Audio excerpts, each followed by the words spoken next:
Hola, ¿qué tal? Muy buenas tardes o muy buenas noches. Antes que todo, muchas gracias a todos quienes se están conectando a este webinar. Para nosotros como departamento de Hemodinamia, Sochicar, es un gusto poder seguir estimulando y potenciando la formación continua, digamos.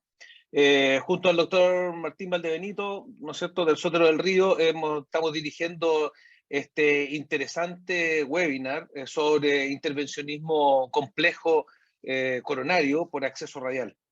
Quiero presentar a quienes van a ser los moderadores de esta mesa. El doctor Felipe Aninal, cardiólogo intervencionista de Viña del Mar, Gustavo Fricke. José Miguel Puccio, cardiólogo intervencionista del Hospital San José, a todos quienes ustedes conocen. Alberto Barría, cardiólogo también intervencionista del Hospital Clínico de la Universidad de Chile. Y por supuesto al doctor Fernando Pineda del Instituto Nacional del Tórax. Así que los invitamos a participar en forma activa de este webinar. Vamos con un video.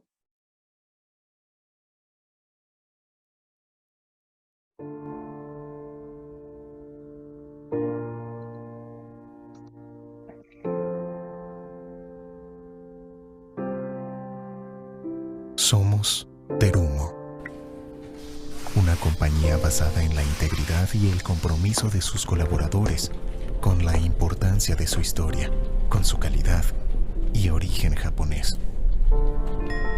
Una filosofía que trasciende en el tiempo, con equipos médicos multidisciplinarios distribuidos alrededor de todo el mundo, que contribuyen a la sociedad a través de productos y servicios que responden a las necesidades de pacientes y profesionales de la salud. Somos Terumo, un puente entre la innovación y la medicina de vanguardia. Ofrecemos una variedad de dispositivos médicos de reconocida calidad y eficiencia. Respeto, calidad, integridad, cuidado y creatividad son nuestros valores fundamentales. Creamos instancias que incentivan el intercambio de ideas y de conocimientos a través de centros de entrenamiento que responden a nuestro compromiso por la educación continua de los profesionales de la salud. Asumimos este compromiso con pasión e imaginación, llegando más allá de los límites para liderar un futuro cambiante y desafiante. Somos Terumo, el puente entre la tecnología y la medicina de vanguardia.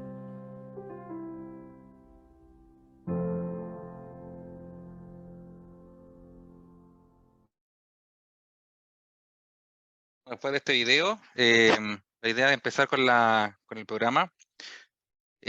Bueno, este programa, la primera parte está orientada a una charla de tip and tricks de acceso radial dada por el doctor Nicolás Bea, que nos va a mostrar un poco cómo hacerlo, y después posteriormente 3 casos clínicos orientados a casos coronarios complejos por acceso radial. Y la idea es ir discutiendo esto. Entonces, la primera presentación está a cargo del doctor Nicolás Bea. El doctor Nicolás Bea es un excelente amigo y compañero del Sotero del Río. Es cardiólogo intervencional también de la clínica UPA y viene con una formación en el extranjero del Gran Hospital de Niguarda, de Milán, Italia. Así que, Nico, por favor, bienvenido y oriéntanos un poquito sobre los tips and tricks de acceso radial para poder comenzar el curso. ¿Se ve bien ahí? Me van contando si perdemos imagen Estupendo. o sonido, que algunas veces me ocurre. Bueno, gracias Martín y gracias Lucho por esta invitación. La verdad es que he entretenido partir hablando de temas netamente de hemodinamia, que nos gustan bastante. Y esto es un trabajo medio cooperativo que le he pedido en las últimas 3 semanas algunos casos a algunos amigos y casos de la vida cotidiana que nos iban ocurriendo por lo menos el último mes. Más que hablar de tips and tricks, la idea es como hacer una introducción a las grandes presentaciones que vamos a tener después. Estos son mis conflictos de interés. Y en el fondo, todos ustedes saben que yo me acuerdo cuando yo era becado de hemodinamia en mi primer año, perdón, becado de cardiología, la mitad era por femoral y la otra mitad, sobre todo los cardiólogos intervencionales jóvenes, estaban haciendo mucho más radial. Y ya en mi segundo año de cardiología prácticamente era una femoral, 2 femorales que teníamos que ir a sacar la vaina, y ya lo que era la tendencia, ¿no es cierto?, que era mayoritariamente vía radial. ¿Y por qué eso? ¿Por qué radial? porque sabemos que la morbimortalidad es mucho mejor cuando utilizamos esta vía y tenemos mucho menos complicaciones, pero partimos teniendo problemas, partimos nuevamente teniendo, ¿no es cierto?, acceso, necesitamos más frentes, necesitamos más power, sobre todo en angioplastías complejas, pero también fue modernizándose, ¿no es cierto?, la tecnología a nivel radial. Después, como puede ser polémico, izquierda versus derecha, vamos a ver qué beneficio hay entre uno y otro. Sí, sabemos que hace 3 años atrás salió lo que es la distal, la radial distal, qué beneficio puede traer, y sobre todo, dónde tengo el problema y cómo podría solucionarlo, y voy a presentar algunos casos que son los problemas más típicos del acceso radial. ¿Por qué radial? Nosotros sabemos que el acceso radial, ¿no es cierto?, ha mejorado las complicaciones y ha mejorado considerablemente lo que es la morbimortalidad. Y esto es tanto así que varios estudios en Estados Unidos, me quedo un poco en que es de la Cleveland Clinic, que te demuestran, ¿no es cierto?, que con algunos cambios, pequeños cambios, lograron mejorar la mortalidad, y sobre todo en mujeres. Es decir, el impacto de la utilización de la vía radial, y sobre todo en mujeres, es impactante, y sobre todo, ¿no es cierto?, cuando estamos hablando de pacientes que vienen doble anteagregado, pacientes que requieren una heparina, o vienen por estudio trombolítico con infarto con supra. Pero ya medidamente, ¿no es cierto?, hicieron 2 grupos, el grupo control, que fueron años previos. Ustedes pueden ver que el acceso radial en este grupo Cleveland Clinic alcanzaba un porcentaje bajo, 19%, tanto en hombres como en mujeres, y cuando dijeron, ¿sabéis qué? No lo estamos tan haciendo tan bien, vamos a hacer un protocolo para que nosotros estimular a los hemodinamistas a utilizar la vía radial, han mejorado los porcentajes a 68% y las mujeres 61%. Que probablemente ustedes nos dirán, bueno, esa no es la realidad en mi hospital nosotros utilizamos mucho más vía radial, por lo tanto, estos gringos saben poco de hemodinamia, y la verdad es que nosotros también, bueno, vamos a ver qué es lo que ocurrió en nuestro hospital, y este es un trabajo que hicimos junto a Dante. Comparamos, ¿no es cierto?, las curvas de sobrevida en angioplastia primaria y la diferencia entre hombres y mujeres, y además, ¿no es cierto?, logramos ver, bueno, cuál es la diferencia entre radial y femoral. Y como ustedes pueden ver, es dramática, ¿no es cierto?, las curvas cuando nosotros utilizamos la vía femoral en un centro de alto volumen. Nosotros hacemos más o menos 1.350 angioplastías por año, tenemos mucha angioplastia compleja, pero en angioplastías primarias la mortalidad es elevada. Entonces, bueno, nos preguntamos con Dante, bueno, ¿no será que a lo mejor tenemos muchos pacientes con shock cardiogénico? Bueno, excluyamos los pacientes con shock cardiogénico, y aún así, ¿no es cierto?, las curvas son dramáticas. A pesar que tenemos un alto porcentaje de radial, ¿no es cierto?, el femoral se nos complica aún más. Y como pueden ver en estas tablas, nosotros hicimos un estudio ajustado con un hazard ratio de más o menos un seguimiento como de 3 años, y el hazard ratio era 4.2 de mortalidad alejada cuando nosotros utilizamos la vía femoral. Si nosotros ajustamos todos los parámetros, ¿no es cierto?, la edad, los tiempos de evolución, igual nos da un hazard ratio positivo de 2.1, que da 1.6 hasta 2.9 cuando nosotros utilizamos la vía radial. ¿Cuánto fue el porcentaje? 92% de la utilización de vía radial. Siendo que nosotros somos muy radialistas, aún tenemos un 8% de vía femoral, que lo hemos estudiado varias veces a los pacientes, no tenemos otro acceso, y terminamos haciéndolo femoral. Por lo tanto, tenemos que seguir investigando, tenemos que seguir, ¿no es cierto?, estimulando la vía radial como tal.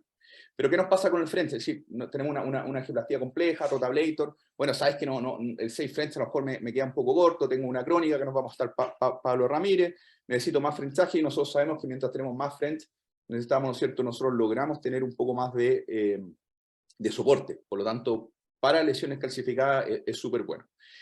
Y probablemente Pablo va a tocar algo de esto, así que tampoco lo voy a hablar mucho. Se sabe que en el gráfico de la derecha, ¿no es cierto?, cuando nosotros tenemos mayor JCT-CTO score, tenemos más posibilidades de irnos por la vía transfemoral, ¿ya?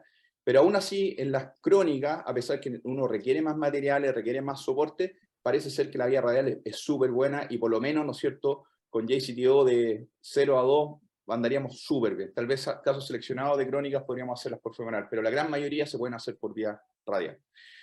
También lo mismo cuando nosotros estamos usando introductores de mayor tamaño, como un 7 Frent, se sabe, ¿no es cierto?, que en angioplastías complejas vamos a requerir 7, 8 Frent, y este es un trabajo comparativo entre femoral y radial, con la utilización de introductores 7 Frent y catéter 7 Frent, y la verdad es que el suceso y el éxito fue bastante igual, el crossover fue bastante parecido, pero obviamente las complicaciones fueron mayores cuando uno utilizaba la técnica transfemoral. ¿Cuál es la mayor complicación? Como siempre, ¿no es cierto?, son las tasas de sangrado. Entonces nace, ¿no es cierto?, esta posibilidad de tener algunos sistemas de bajar, ¿no es cierto?, nuestras complicaciones y poder, ¿no es cierto?, aumentar el frenchaje a nivel radial. Y esta es una foto que tomamos con Manuel Méndez, ¿no es cierto? Este es un Slender, que lo que te permite, ¿no es cierto?, es un instructor que es del tamaño de un 6 French, pero te permite, ¿no es cierto?, pasar introductores de 7 French. Y la verdad es que es súper cómodo. Algo que es bastante cómodo porque te permite utilizar tus mismos catéteres que estás acostumbrado a utilizar. Nosotros sabemos que también existen estos catéteres chitless. Hay algunos que son más fanáticos que otros. A mí me cuesta trabajar con este tipo de catéter, aunque nos permite, ¿no es cierto?, aumentar el frenchaje. Esto nos permite a nosotros no tener un introductor radial, nos permite ir directamente, ¿no es cierto?, con el catéter guía, pasa a través de nuestra arteria radial y logramos llegar, ¿no es cierto?, hasta, para lograr hacer la angioplastía hasta a nivel coronario. ¿Qué es lo que me ocurre a mí con esto? Es que, por un lado, logramos tener mayor frenchaje, que nos permite pasar mayor materiales, pero perdemos un poco lo que es el poder de soporte. Me parece que son bastante grandes. Es una opinión súper personal y podemos dejarlo para la discusión al final. Por lo tanto, nos gusta bastante utilizar el Slender, que nos permite, ¿no es cierto?, un introductor 7 con una arteria que a lo mejor no es muy grande, que parece ser, ¿no es cierto?, del tamaño de una 6, y nos permite tener catéteres de uso habitual. Y eso es súper choro, porque cuando tú estás haciendo tu oclusión crónica o una angioplastía compleja, te gusta usar tu material, que el que utilizas diariamente, que es muy distinto al chitless. Vas a terminar usando tus catéteres que siempre usas, por lo tanto vas a saber los movimientos y el soporte que te va a generar. Sobre izquierda-derecha, hay hartos estudios, hay estudios incluso nacionales que mostraban que mayores de 75 años siempre se iban por la vía izquierda, que partieron viendo, ¿no es cierto?, si era posible tener menos dosis de radiación, menos accidentes vasculares. Hay algunos outcomes que son bastante buenos, sobre todo en gente mayor, en gente añosa y sobre todo en mujeres. Y lo más llamativo de todos estos trabajos es que el segundo acceso, cuando yo fallo radial izquierda o fallo radial derecha, mi segundo acceso no es cambiarme al otro lado, sino es cambiarme a femoral. Probablemente en nuestra cabeza está que si ya fallé con la radial derecha, la posibilidad de que yo falle con la radial izquierda es bastante alta. Por lo tanto, me voy a femoral al tiro. Y eso es un error, ¿ya? Probablemente el segundo acceso tiene que ser la otra radial, ¿ya? Lo que es radial distal estuvo bastante de moda desde el 2018 en adelante. Hay harto estudio. La verdad es que es posible hacer angioplastías complejas a través de la radial distal, con bajas tasas, ¿no es cierto?, de fracaso, pero partimos viendo algunas complicaciones, pseudoneurisma, tiene una buena tasa de compresión y aparentemente se puede hacer casi todo. Este es un estudio, el primero que se hizo con un instructor Slender. Parece ser, ¿no es cierto?, que la radial distal, sobre todo al lado izquierdo, es bastante buena porque nos permite, ¿no es cierto?, no quedar tan alejado al paciente, y el paciente, ¿no es cierto?, nos queda con el segundo acceso mucho más cómodo para procedimientos que son bastante largos, ¿ya? Así que tenemos la radial la común y corriente, ¿no es cierto?, y la radial distal que nos podrían ayudar. El último, ¿no es cierto?, punto es ¿dónde voy a tener el problema? Nosotros muchas veces y esto nos pasa diariamente, día a día, es no sé dónde voy a hacer la punción y cómo voy a hacer la punción y cómo va a pasar el instructor, pero ahí no está todo definido. Muchas veces esto, una técnica que nos enseñó Osvaldo Pérez, que le pusimos incluso de esa manera, fue uno de los primeros que nos enseñaba, con el mismo catéter 6 French, ¿no es cierto?, perdón, 5 French, diagnóstico, uno va como tocando la arteria y sabe a dónde va, y si tiene alguna resistencia, frena, giras lentamente, ¿no es cierto? Nosotros sabemos cuál es la anatomía de estas radiales, y puedes subir tu instructor, y muchas veces es mucho más fácil que subir una guía J, con mucho cuidado, obviamente.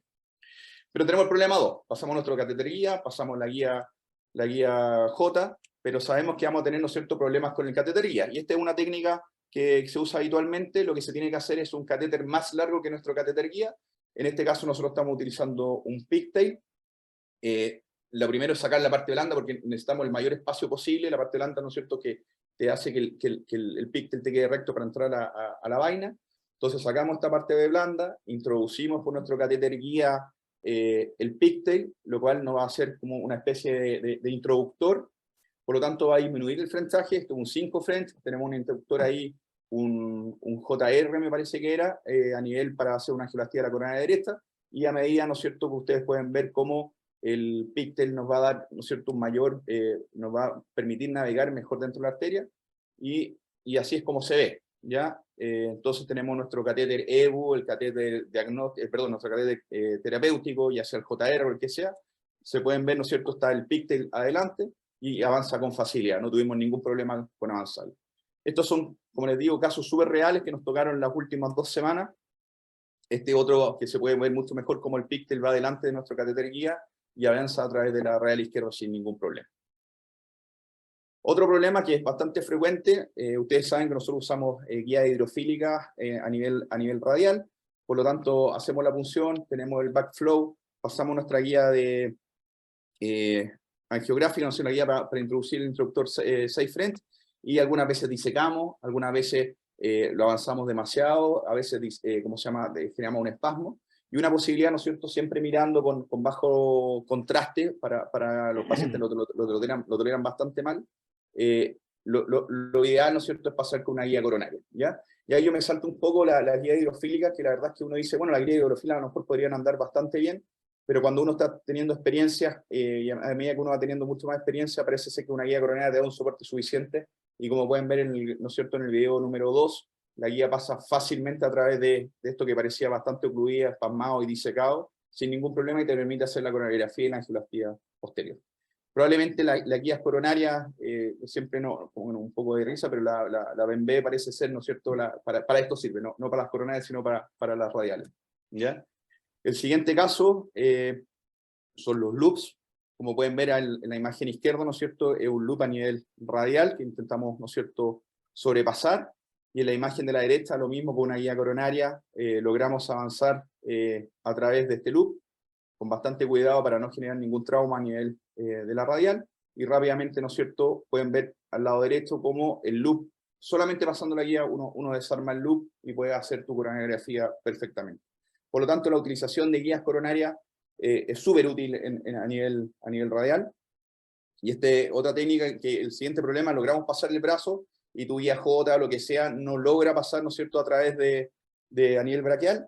Tú le pides a la enfermera, y esto, las manos de la enfermera del otro de nosotros, que uno le pide que se irradie un poquitito. Como pueden ver, apretando nomás, nos saca el loop, y rápidamente modifica lo que es la arteria braquial, y nos permite, ¿no es cierto?, subir nuestros catéteres. Por último, ¿no es cierto?, tenemos el BAT, que se llama el Balloon Assist Tracing, que en el fondo lo que hace es que nuestro catéter guía no te permite, por estas curvaturas, ¿no es cierto?, tiene un efecto que se topa sobre la arteria radial, no te permite, ¿no es cierto?, avanzar.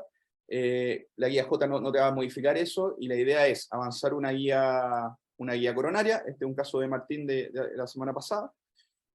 Avanza, ¿no es cierto?, la guía coronaria hacia lo más distal posible, hacia lo más proximal posible, perdón, para que nos den un poco más de soporte.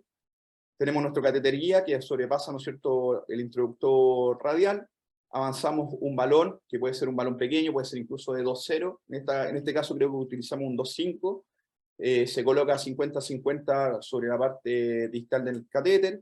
Se infla a baja atmósfera, como pueden ver al lado izquierdo, ¿ya? Y en el lado derecho, como se puede subir perfectamente, ¿no es cierto? Y lo mismo está haciendo, ¿no es cierto?, una manera como de vaina, un introductor. Por lo tanto, es otra manera, ¿no es cierto?, de avanzar los catéteres guía. Después ya nosotros tenemos las complicaciones que son más arriba. Las complicaciones más arriba generalmente, nuevamente, son los loops, que uno sabe que la coronaria derecha es la que más nos genera cuando estamos girando el catéter, no nos permite, ¿no es cierto?, este giro adecuado. Como pueden ver en la primera imagen, un gran loop, que es difícil girar sobre, casi nunca tenemos problema con la izquierda, pero sí con la derecha, porque tenemos que ir haciendo, ¿no es cierto?, el movimiento horario. Y en ese sentido, una manera de cambiar a un catéter 6 French, la primera era un catéter 5 French, el 6 French va a tener un poco más de poder, pero lo que hacemos nosotros habitualmente es cambiarnos un catéter guía, un JR guía, porque tenemos, ¿no es cierto?, la llave NI, con la guía J misma te permite, ¿no es cierto?, sacarte el loop y poder canular perfectamente. Y eso para la angioplastía también es posible, y pasar la guía coronaria paralelamente, ¿ya? Con la aorta calcificada, esto es un caso que nos tocó hace 3 semanas con Manuel Méndez, lo sufrimos bastante. Es una señora que no queríamos irnos por femoral, porque la estábamos preparando para TAVI, entonces no queríamos puncionar la femoral, tenía harta enfermedad coronaria. Terminamos haciéndole orbital a la coronaria derecha, a la coronaria izquierda, y nos costó mucho pasar todo, y por la izquierda iba a hacer lo mismo.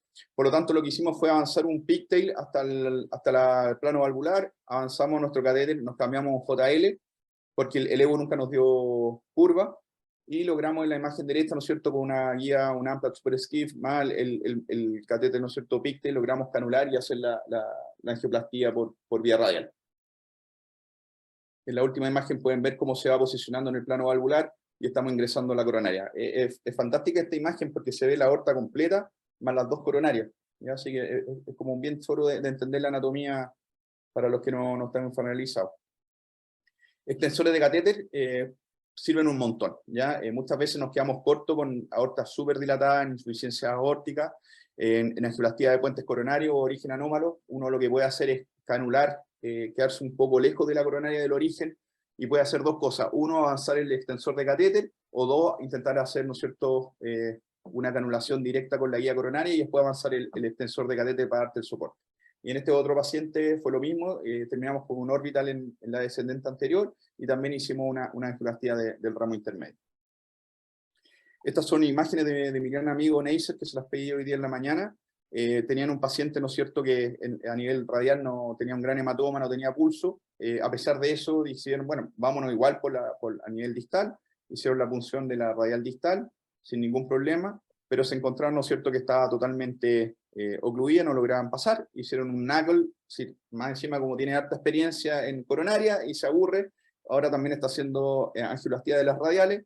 Logró hacer la angioplastia de la radial, y en los dos IVUS que ustedes pueden ver, hay una que es una imagen de previo, que es la de arriba, que es como está, ¿no es cierto?, en el espacio subintemal, probablemente con un gran hematoma, y logran reentrar hacia la arteria radial, y la imagen, ¿no es cierto?, final, que se ve totalmente permeable. También hicieron un BAT para avanzar para avanzar el catéter de guía.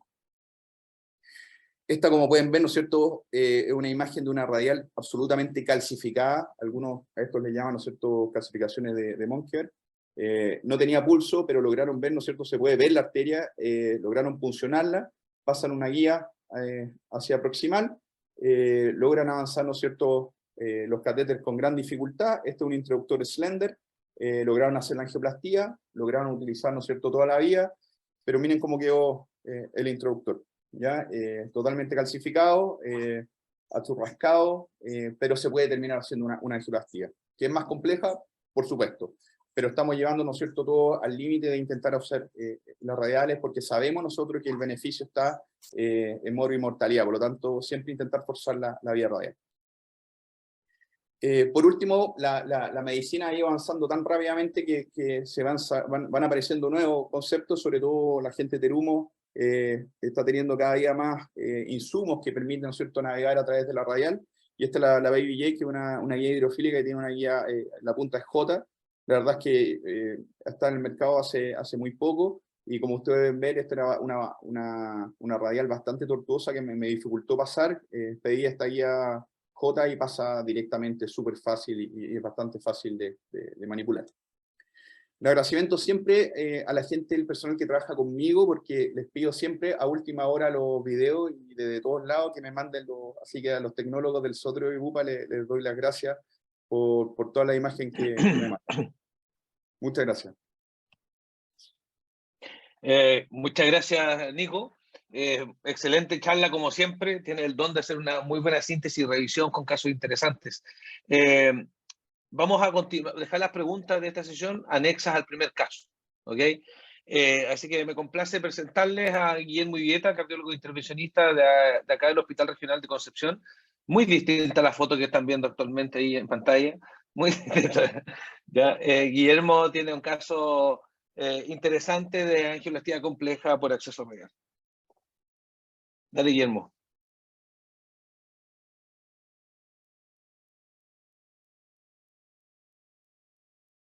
Hola, ¿me escuchan? Sí, perfecto. Ya.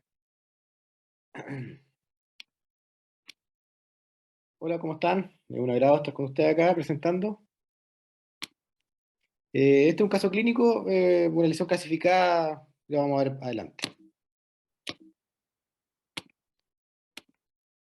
Paciente de 80 años, de sexo masculino, hipertenso, tiene un cuadro de angina de 3 meses de evolución, que el último mes estaba a pequeño esfuerzo. El paciente estaba en buen estado general, no había signo de falla cardíaca, no había soplos, buena presión, frecuencia cardíaca buena, el electrocardiograma un ritmo sinusal con signo de hipertrofia. El ecocardiograma también mostraba ventrículo hipertrófico leve, con una función sistólica conservada. No había valvulopatía significativa y un poco de hipoquinesia anterior. En este contexto se le solicitó coronografía. Una angina típica, todo, 80 años decidimos hacer estudio. Esta es la coronografía. Ya ustedes pueden ver en la primera proyección, la proyección caudal. Tenemos una arteria circunfleja, presenta una lesión severa, una marginal severa, una lesión proximal de la marginal. Y la descendente anterior, vemos una roca de calcio ya, en todo el segmento medio completo, con lesión severa a nivel medio proximal y otro medio distal. En la proyección craneal se dibuja la arteria descendente anterior antes de la fluoroscopía y presenta dos lesiones severas, menos críticas en el segmento medio con 2 puntos severos. En la craneal derecha, lo mismo, mucha calcificación. Y la Spider también lo mismo, la lesión severa de la marginal proximal, la descendente anterior muy calcificada, con lesiones severas a nivel medio y medio distal. La derecha, pequeña, no hay lesiones significativas. Entonces, tenemos un paciente de 80 años, hipertenso, buen estado general, que tiene una coronografía con una estenosis severa, severa y severamente calcificada de la ascendente anterior medio y medio distal. Y además estenosis severa obtusa marginal proximal. El Syntax Score es de 23. No sé si... normalmente habríamos decidido ir por vía femoral, o sea, descartando ya la cirugía cardíaca, habíamos hablado con el paciente, pensamos que podíamos hacer el procedimiento y decidimos hacerlo por vía angioplastia y normalmente este paciente lo habríamos hecho por vía femoral, pero decidimos hacerlo por vía radial. Usamos un acceso radial derecho, un instructor radial Slender de Terumo, que nos da 7 French de lumen, y con eso empezamos el procedimiento en forma electiva. Teníamos aterexomía rotacional en caso de que la llegáramos a ocupar, así que usamos un catéter guía EU 357 French. No tuvimos problema en la canulación. Allá se ve mucho mejor el calcio de la descendente anterior. Avanzamos una guía de Rantrow a distal de la descendente anterior. Decidimos inicialmente no proteger la diagonal. La encontramos de pequeño desarrollo, está infiltrada, decidimos no protegerla. Avanzamos inicialmente un balón de 2 por 15 semicomplaciente y íbamos a ver si es que pasaba o no pasaba la lesión. Pasó la lesión, prelatamos con este balón sin problemas y después de esto decidimos hacer una imagen intracoronaria para decir lo que hacíamos con la lesión. Acá está el IBUS.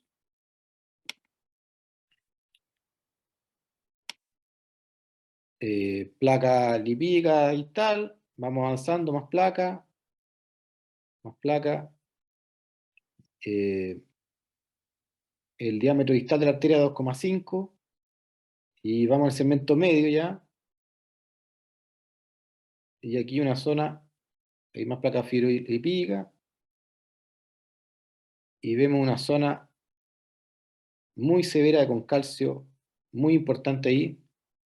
Casi 360 grados de calcio. Una placa severa con mucho calcio. Que es un punto que lo voy a mostrar más adelante. Y de nuevo otra placa severa con calcio, casi 270 grados de calcio. Y la de aproximal, sigue viendo calcio, mucho calcio, larga la placa de calcificada, igual como se ve la fluoroscopía. Y la descendente anterior proximal, que medía aproximadamente 3,5 de diámetro. Así que aquí tenemos las imágenes. Ahí ¿Sí? podríamos discutir.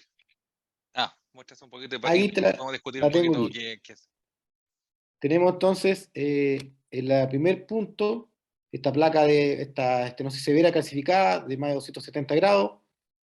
En la zona media, otra zona severa también con calcio 360 y los diámetros de ambas arterias. No sé si quieren discutir algo ahí.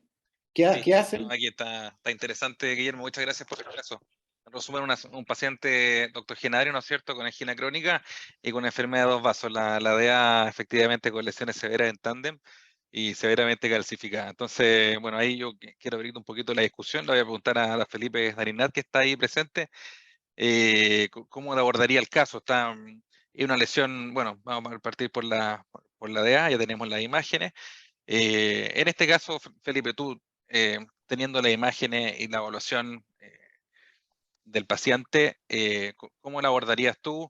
¿Partiría, digamos, con balones de corte, o vas directamente a un sistema de aterectomía, el que tenga, y si tienen los 3 que hay disponibles, ¿cuál, digamos? O va solamente con balón de corte, o sea, un poquito para abrir la discusión al respecto. Sí, gracias por la pregunta, Martín. Bueno, a ver, lo del abordaje, o sea, pasa un poquito, no sé si es segundo plano, pero evidentemente que acá necesitamos una terapia modificadora de calcio, ¿cierto? La calcificación circunferencial que documenta el IBUS ya nos hace pensar en el fondo que probablemente la dilatación solamente con balones y probablemente incluido balones de corte no va a ser suficiente. Afortunadamente tenemos bastantes herramientas hoy en día a disposición para poder tratar este tipo de casos. Sinceramente yo no voy no me voy a decantar por una o la otra. A ver, hay algunas que tienen alguna un poco más de ventaja. Partiendo, me parece vital, obviamente, cuando hay este tipo de calcificación, hacer imágenes intravasculares porque nos permiten tomar un poco de las decisiones justamente de cómo proceder. Entonces, la realización de IBUS aquí es fundamental. El OCT de repente, obviamente, entrega un poquitito más de información sobre todo lo que es el espesor del calcio, etc. Pero cuando uno hace runs consecutivos de IBUS, después de hacer las terapias iniciales, uno puede también hacerse una idea de si es que ha logrado disminuir el espesor del calcio y si es que efectivamente ha logrado cierto grado de fractura que permite proceder con mayor... o sea, que proceder con la angioplastía posteriormente. ¿Yo qué haría? Mira, acá yo creo que hay 3 alternativas, Martín. ¿Ah? Obviamente puede ser un caso de aterectomía rotacional sin ningún problema. Puede ser un caso muy atractivo también para aterectomía orbital, de la cual tú obviamente tienes mucha experiencia y nos puedes comentar un poco al respecto. Y también puede ser un caso que se puede valorar con Shockwave. El problema del Shockwave aquí es que tenemos una extensión, o sea, tenemos mucha extensión de la calcificación y probablemente van a necesitar mucha terapia, probablemente más allá de 80 pulsos. Entonces, probablemente se nos encarece un poco el procedimiento y podríamos sacarlo adelante con otro tipo de dispositivo. Yo, sinceramente, no partiría con los balones de corte, creo que ni siquiera pasarían probablemente a través de la lesión. Yo escalaría directamente ya sea aterectomía rotacional y orbital. ¿Por qué quizás orbital sobre rotacional? Porque aquí nos encontramos con el acápite de que tenemos un catéter que nos está un poco limitando el espacio por si queremos escalar olivas más grandes versus el orbital que nos permite manejar siempre constantemente un catéter 6 French para hacer la terapia, independiente un poco del calibre que tengamos en toda la DEA, por lo menos lo que se ve en su extensión. Así que yo creo que podría ser un caso interesante para hacer justamente debulking con orbital. No sé qué piensas tú. Sí, un poco, no, bueno, súper completo el comentario, me dijiste todo.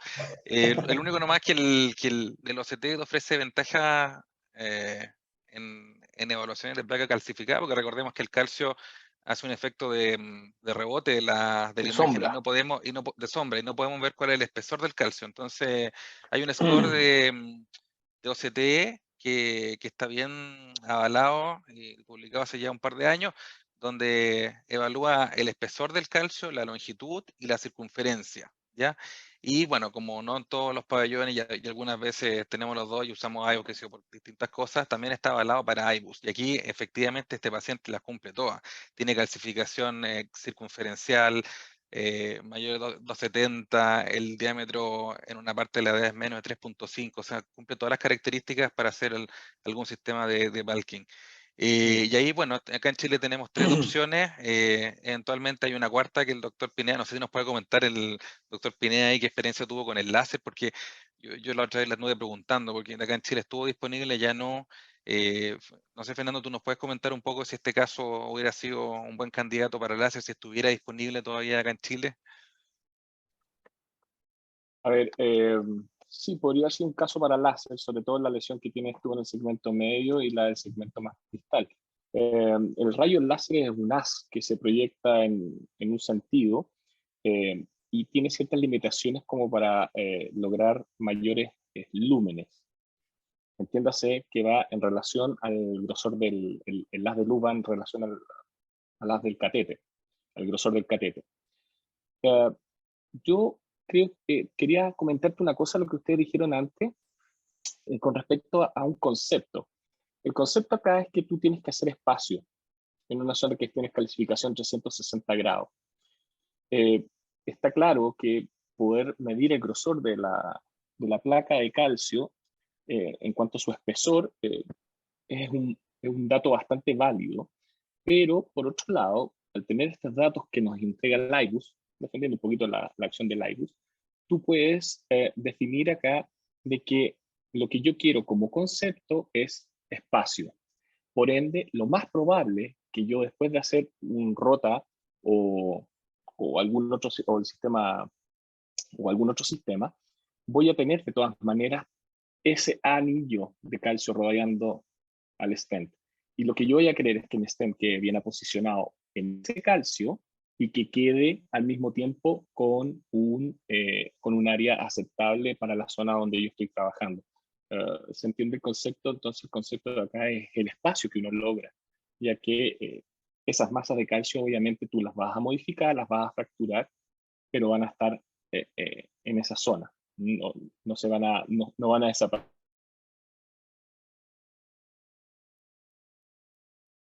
Hola, se cortó, parece. Se le cortó, Fernando. parece. Bueno, sí. pero el concepto que dice Fernando es súper válido. El fondo aquí es lo que uno busca, que la expansión del ¿Me stent. escuchan? Ahí sí, también hemos perdido. Sí. Bueno, lograr Oye, siempre, digamos, una buena expansión del stent y que el MLA o el diámetro, el área de stent mínimo sea sobre por lo menos 4.5, que han demostrado los trabajos que es lo ideal, o lo más cerca del tamaño del vaso. Eventualmente, bueno, sí, te escuchamos de nuevo, Fernando. no, sí creo que Fernando Ya. ya paró su comentario. Martín, no atrasarnos demasiado, pero quisiera comentar una cosa. Aquí, dentro de los participantes, ahí tenemos colegas que tenemos distintas experiencias con o sin Debulking, terapia modificable de calcio, incluso algunos que probablemente no tienen. Y solamente destacar que la coronariografía per se nos está orientando mucho aquí cuando lo que íbamos a encontrar probablemente en el ultrasonido. Entonces, de repente tú dices, este paciente que veo severamente calcificado, yo no debiera intentar una angioplastía, salvo que sea una cosa aguda, sin disponer de algún sistema modificador de calcio. Porque el resultado puede ser intentar una angioplastía solo con balón, sin tener una técnica de respaldo, puede ser catastrófico. Avanzamos por mientras, ¿no? Sí. El rota Sí, regret. Rota regret. En el fondo. Sí, aquí otro caso importante también que no se ve calcio profundo, por lo menos en el IBUS, ¿ya? Y Dale. lo otro que el shockwave lo más probable que no, como el diámetro tiene que ser 1 a 1 con el vaso, va a ser difícil que pase por esa lesión de 360 grados.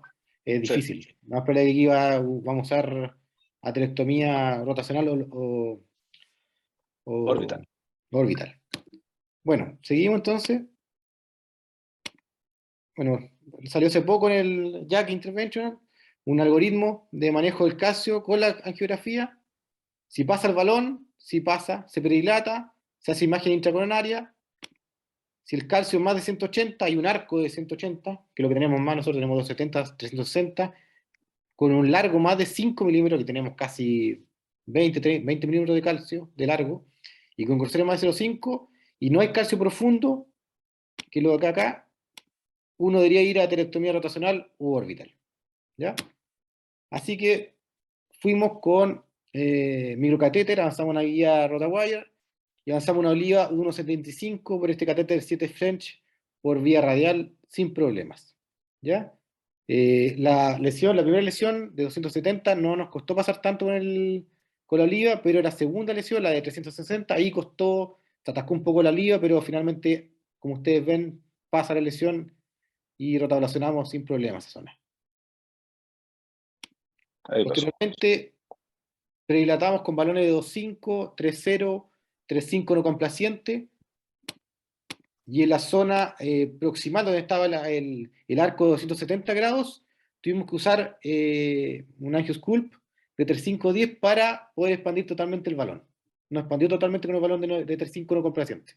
Tuvimos que usar un angiosculp de 3.5-10, expandiendo completamente el balón. Posteriormente implantamos 3 stent de 2.5 según los diámetros que habíamos medido por IBUS, 2.5-22, 3.0-26 y 3.5-34, sin problemas. posdilatamos el stent medio proximal con balón de 3,5/8, no complaciente. Y este resultado final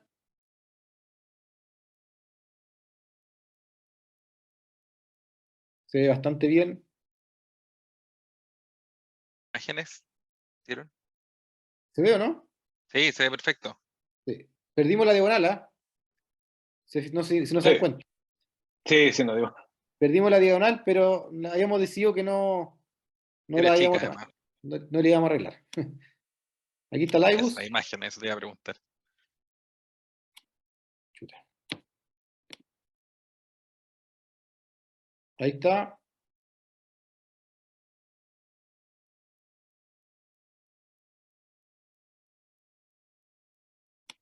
El stent bastante bien expandido. Está bien posicionado. El borde distal se veía sano, digamos. Se veía sano, no hay borde, no hay disección. Ahí está el stent. Ahí tal vez se observaba discretamente subexpandido en esa zona. Sí. Pero un resultado óptimo. Óptimo, claro, bastante bien. Tuvimos un problema acá, se nos cortó justo al final. Ahí está. Está muy bien expandido. Esta es la parte proximal.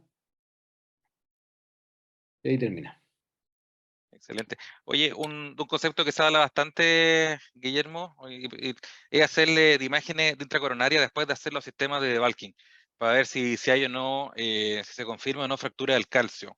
Hay algunas personas que lo recomiendan harto, algunos trabajos también, y la otra opción, y ojo que algunas personas dicen que no es tanto, que no se necesita tanto, porque hay microfracturas que no se ven dentro de la imagen intracoronaria, y lo que habría que hacer es lo que hicieron ustedes, sino que ir viendo cómo está la compliance con los balones. Ustedes ven Con que los balones. con los balones se Claro. abrió perfectamente.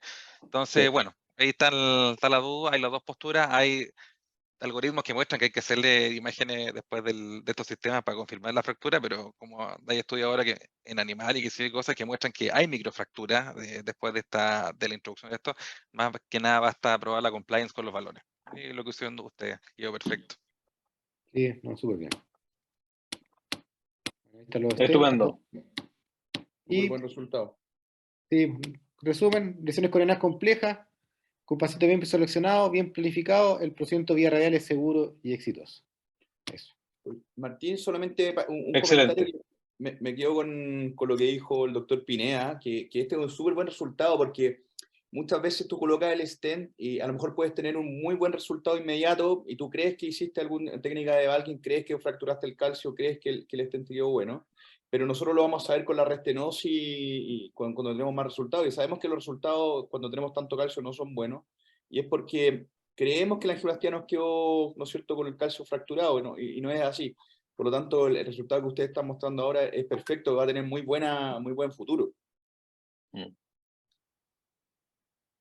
y un caso Eso, complejo solucionado por vía radial, así que, bueno, vía felicitaciones. radial. Ese, Muy sí. importante. Ya,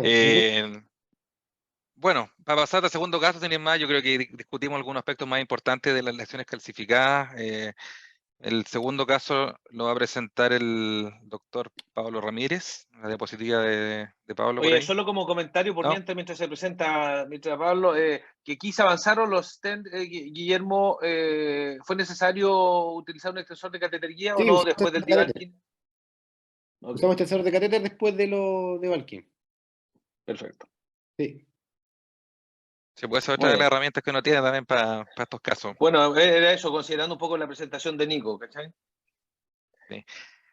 Ya bueno, tengo el honor de presentar a mi amigo Pablo Ramírez. El doctor Pablo Ramírez es cardiólogo intervencional del Hospital San Juan de Dios de Santiago y ha enfocado, y su gran interés, digamos, son las oclusiones crónicas. Por lo tanto, le pedimos en este webinar que nos muestre un poco un caso de oclusión crónica con acceso radial y nos muestre cómo lo hizo y cuáles son algunos tips and tricks y sugerencias que nos puede hacer. Adelante, Pablo. Hola Martín, buenas noches. Muchas gracias por la invitación. No sé si se ve la pantalla ya. No sé, solo la bicicleta. ¿Y ahí? Ahí sí. Ahí sí. Oye, bueno, aparte, como dijo Martín, ya hace un rato, las oclusiones crónicas son una pasión para mí, así que traté de hacer un caso relativamente entretenido de acceso birradial, y una pequeña revisión de en qué está la literatura, ¿ya? Este es un hombre de 70 años, diabético, hipertenso, un EPOC severo, secundario a un tabaquismo activo muy duro, un IPA de 60 paquetes de años, que fue derivado al Policlínico de Cardiología del Policlínico de Broncopulmonar por un síndrome coronario crónico de aproximadamente entre 8 o 10 meses de evolución. Evaluado inicialmente por el cardiólogo, inicia terapia médica y solicita un ecocardiograma, que es lo que están viendo ustedes ahí, no disponía las imágenes lamentablemente.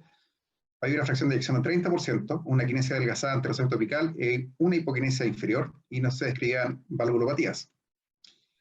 Pablo, no se está viendo la imagen. No te vemos. O sea que no está avanzando, ve. Pablo. ¿Verdad? Por lo modo presentación. Por la presentación. Dame un segundo.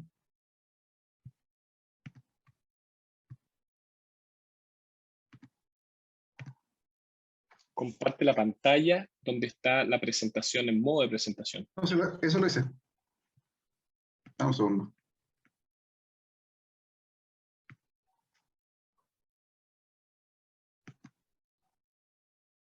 Voy a volver a partir. Adelante, Pablo.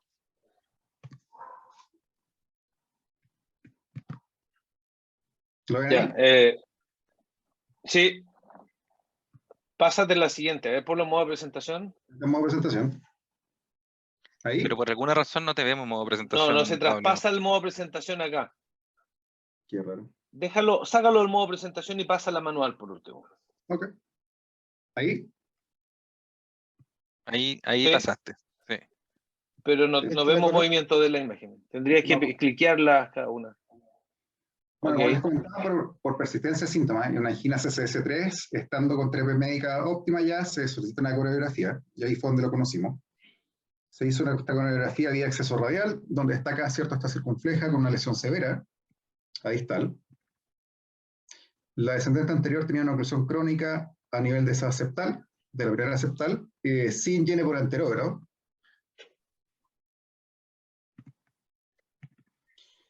La craneal izquierda muestra, probablemente lo van a ver muy discreto ahí, que se llenaba la coronaria derecha en forma parcial, la descendente posterior. Voy a saltarme la araña que no mostraba mayor cosa. Y la coronaria derecha mostraba una oclusión de aspecto crónico en su segmento medio. Lamentablemente, probablemente van a ver muy pequeñas las imágenes.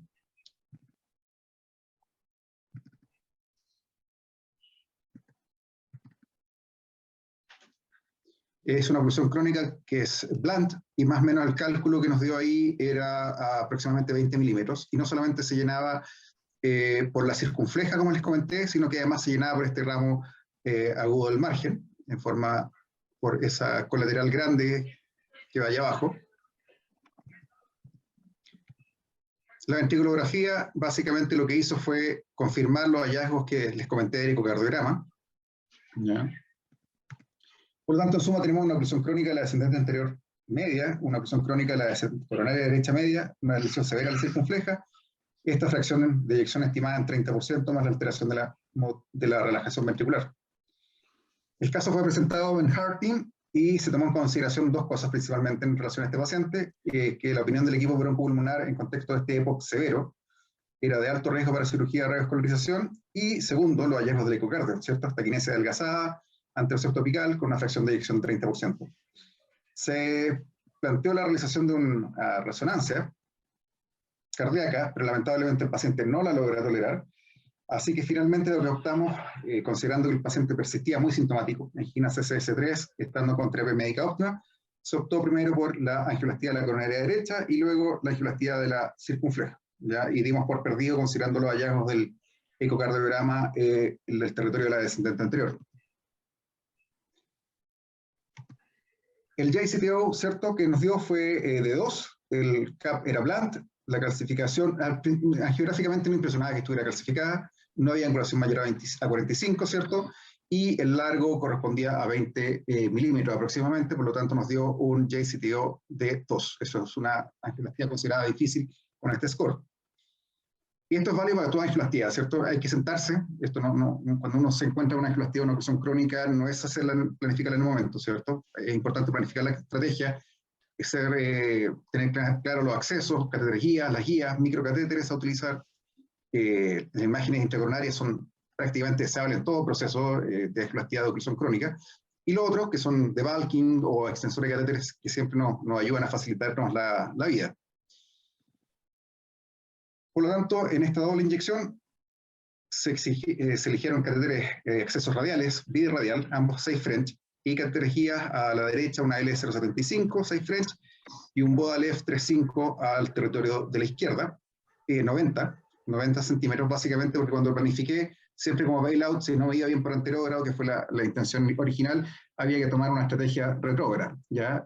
No hay stock de, no sé si habrá llegado, pero hasta cuando yo hice esta coreografía, no había stock de catéter de 90, por lo tanto el catéter fue modificado artesanalmente, como mostré en alguna presentación el año pasado, perdón. Por lo tanto, como ya le adelantaba, la estrategia fue anterógrada, avancé 2 guías run-through, una de soporte, ese ramo ventricular, y la segunda me posicioné en el cap proximal, y avancé un microcatéter fine cross. Como primera opción, considerando que el cap era bland, opté en ese minuto, tenía una guía Gaia Second, una muy buena guía para poder pinchar el cap. No, me pareció que no era tan difícil como haber pensado una Gaia Third, perdón.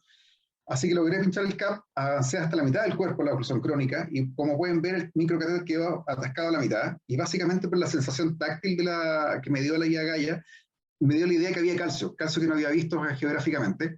Y si ustedes recuerdan, la primera generación de la guía Gaia se decía que idealmente en lesiones, si uno se encontraba con calcio, no insistir por el riesgo de que la guía se desestructurara a nivel de la punta, cosa que no pasa con la nueva generación de las guías Gaia. Así que me sentí más seguro cambiándome a una guía pilot, y tras varios intentos, y siempre guiado por la inyección retrógrada, ¿cierto? No logré lamentablemente entrar a la coronaria derecha distal, y siempre siempre estuve en otro plano, ¿ya? O sea, a este minuto la estrategia anterógrada, después de varios intentos, fue un fracaso, ¿ya?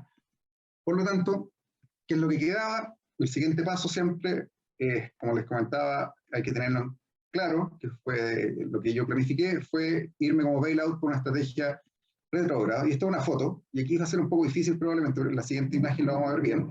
En esta circunfleja, ahí donde está el cursor, se ve una colateral que llega hasta la descendente posterior, cosa que, para la gente que se le haga la mejor la idea, esta es la tronco circunfleja, y lo que está en rojo es la colateralidad que me da la circunfleja distal, y lo que está en azul es lo que debiese acceder de coronaria derecha para poder pasar el cap distal, el cuerpo, y finalmente el cap proximal de la oclusión crónica.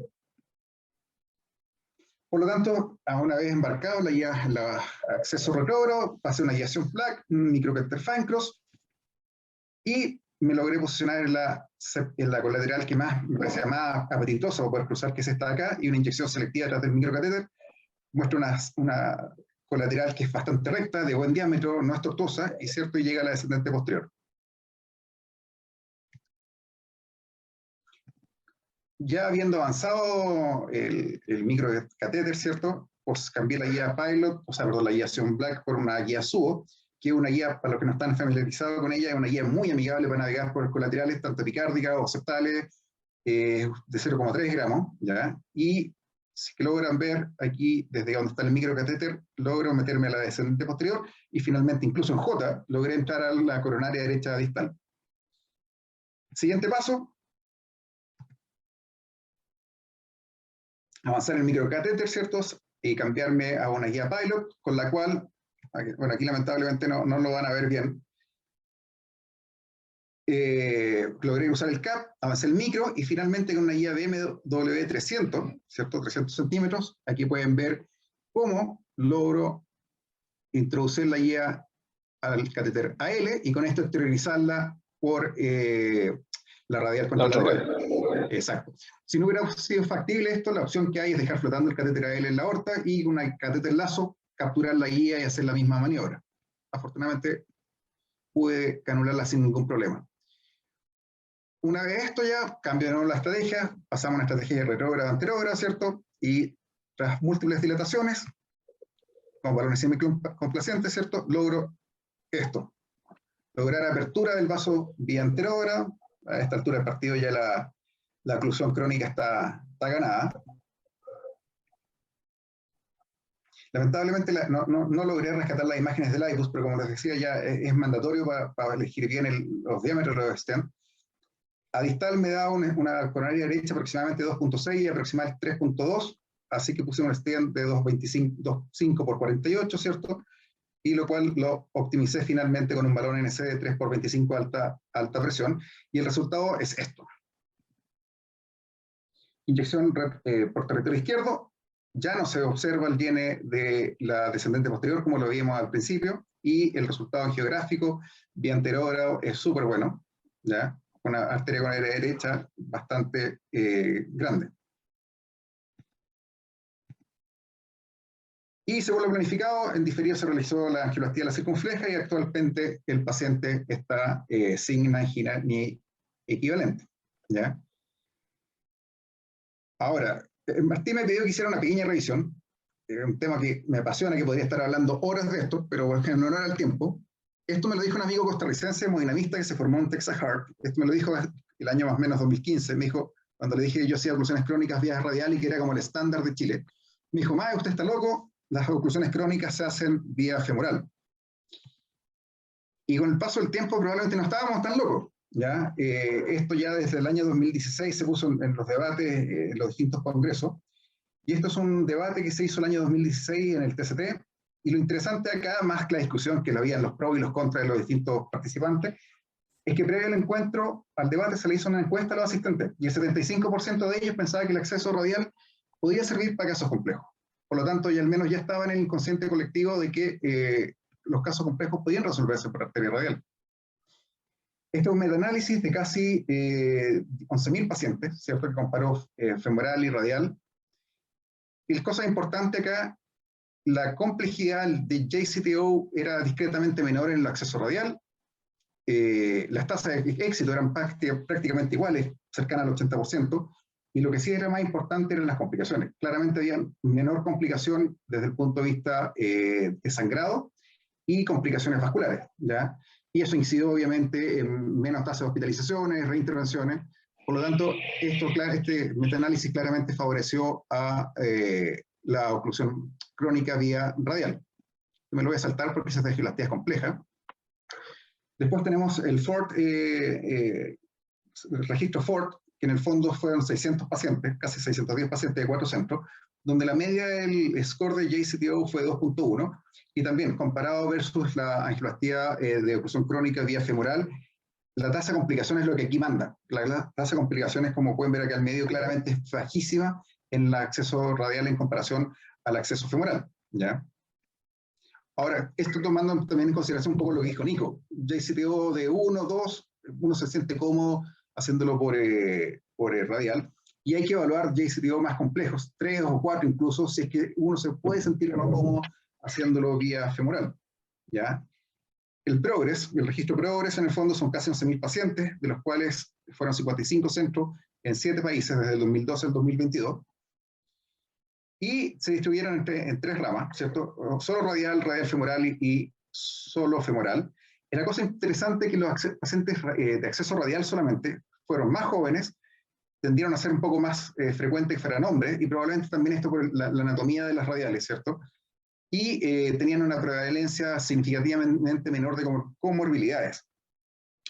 Desde el punto de vista de la característica propiamente tal de las oclusiones crónicas en los pacientes que tuvieron solamente acceso radial, había menos incidencia de la ambigüedad del CAP proximal, había menor tortuosidad y menor calcificación en general, ¿ya? Y esto es interesante, como primera estrategia en los pacientes del grupo de radial, la escala, la vía anterógrada fue la principal, 94 versus 85, en cambio en el grupo de pacientes de femoral, la estrategia retrógrada fue mayoritaria, 18 radial versus 36 femoral. En relación a los procedimientos tal y los outcomes, claramente la tasa de complicaciones muestra lo mismo que han mostrado los estudios, son siempre menores, y básicamente son menores el acceso radial y la tasa de éxito muy similares. Por lo tanto, el acceso radial lo que concluye es que se puede hacer teniendo en claro JCTO 2 para abajo en general, porque después de eso, si el paciente es un JCTO más importante y requiere más soporte como un catéter 8 French, no va a ser factible. Y después está este análisis, ¿cierto? Este subgrupo de pacientes de radial distal, que fueron 120 versus casi 2.600 de angioplastías radiales. Y ya que está tan en boga como nombró el Nico, ¿cierto? La tasa del grupo de radial distal, ¿cierto? Tenían un score de progress CTO menor al radial proximal, el JCTO era prácticamente igual, ¿ya? Y la tasa de complicaciones validada por el progress, el score de progress de complicaciones, era un poco mayor en el acceso radial distal. El éxito fue similar en ambos grupos, ¿cierto? Y los efectos adversos, el MACE, entre radial proximal y radial distal fueron similares. Por lo tanto, no hay mayor cambio o mayor diferencia entre la radial distal y la radial proximal. Y ya estando para finalizar, ¿cierto? Estos son casos del San Juan de Dios. La imagen de la izquierda es una oclusión crónica que realicé hace 2 semanas vía anterógrada por una radial distal. Y la imagen de la derecha es una señora de 70 años que ocupó un slender, un tronco protegido que había que hacer una oclusión crónica de la circunfleja y un tronco severamente calcificado. Ocupamos un 7 French sin incidente y la angioplastia se resolvió gracias a un shockwave. En relación a los mensajes finales, ¿cierto? Hay que tener claro que cada vez que uno hace una oclusión crónica, por mucho que a uno le guste, tiene que tener claro si es que hay beneficio o no.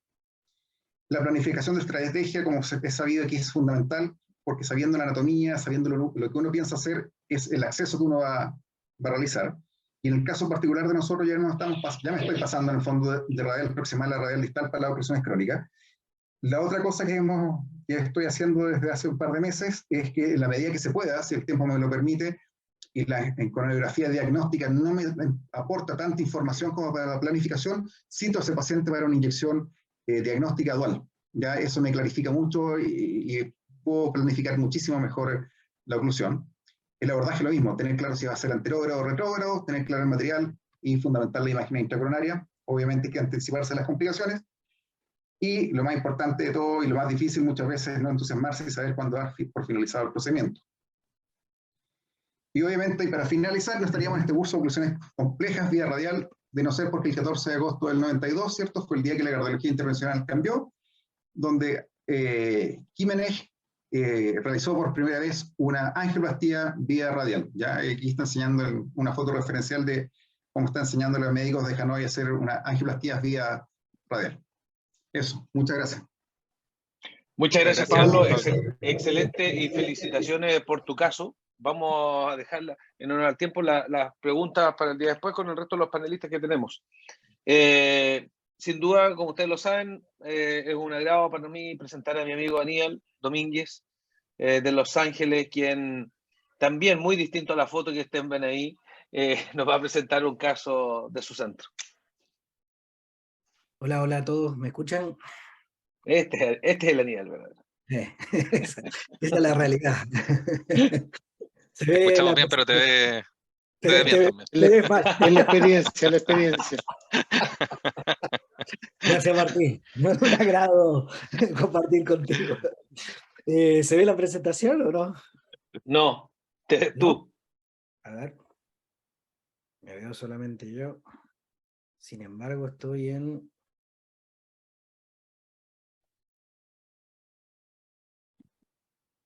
Me están compartiendo... Ahora vemos la foto, la Torre Eiffel que tiene ahí, que veo que son 4. PCR cada una. ¿No se ve nada del escritorio? No, no te vemos. No, solamente tú. Compartir pantalla. Compartir. Ahí sí. Ahí ¿Sí? perfecto. Ya, perfecto. Muy bien. Ahí estamos bien. Go. Perfecto, ahí se ve completo. Muchas gracias, Martín, Lucho, por la invitación. Gracias por la foto anterior.